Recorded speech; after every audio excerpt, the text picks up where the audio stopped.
Olá a todos. Nessa parte do curso, nós vamos dar continuidade aos nossos estudos. Na parte anterior, nós falamos de serviços, falamos de diretrizes, falamos de pipes.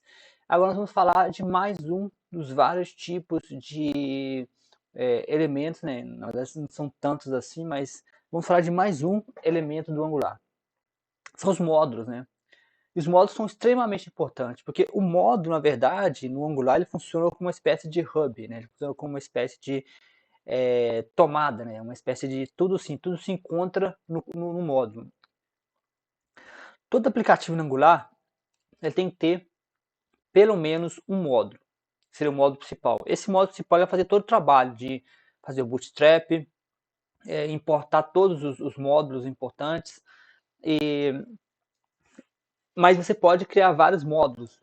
Por exemplo, quando você faz grande parte dos pacotes do Angular Material, você tem que não somente importar a biblioteca, mas também importar o módulo, né? Tem também a parte de quando você pega, por exemplo, alguns módulos mais assim, por exemplo, tem vários, a gente vai ver vários exemplos de curso, mas muitos pacotes, eles precisam, você tem que importar um módulo, como por exemplo, HTTP, não somente importar no componente, mas importar o módulo também, para que ele fique disponível. Então, assim, o módulo é uma forma de organizar. Uma outra vantagem do módulo é que você pode criar compartimentos. Você pode pensar da seguinte forma, que você vai criar talvez um componente principal, né, com o coração, e nesse componente vão ter vários anexados. Né? A vantagem disso é que em uma situação de carregar a sua página, carregar o seu programa, você pode carregar as funções de acordo com que são chamadas. Às vezes tem uma função ali que foi adicionada ao seu aplicativo, mas que raramente é usada.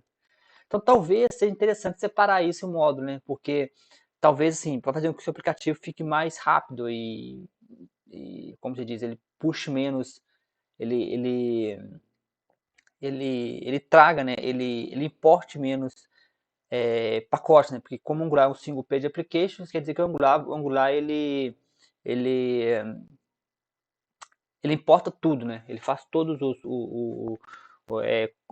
quando ele comunica com o servidor pela primeira vez, ele puxa todos os JavaScript numa vez só. Então, é por isso chamado de single page application.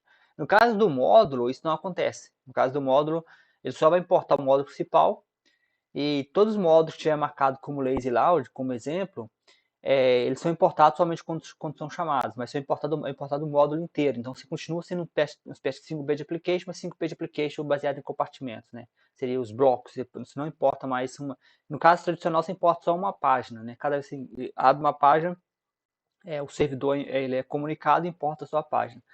No caso do single page application, você continua sendo single page application, mas agora você vai ser mais compartimentizado. Então, assim, então o módulo basicamente tem duas funções. Uma delas é evitar de você carregar blocos que não sejam usados para o front-end, evitar talvez de sobrecarregar o browser. A segunda função é questão de organização, né? Organizacional, né? Eu devo confessar que usar vários módulos, se for de forma sistêmica, aumenta um pouco o trabalho, porque você acaba sendo obrigado a criar pastas, né? E aquilo acaba criando um pouco de complexidade.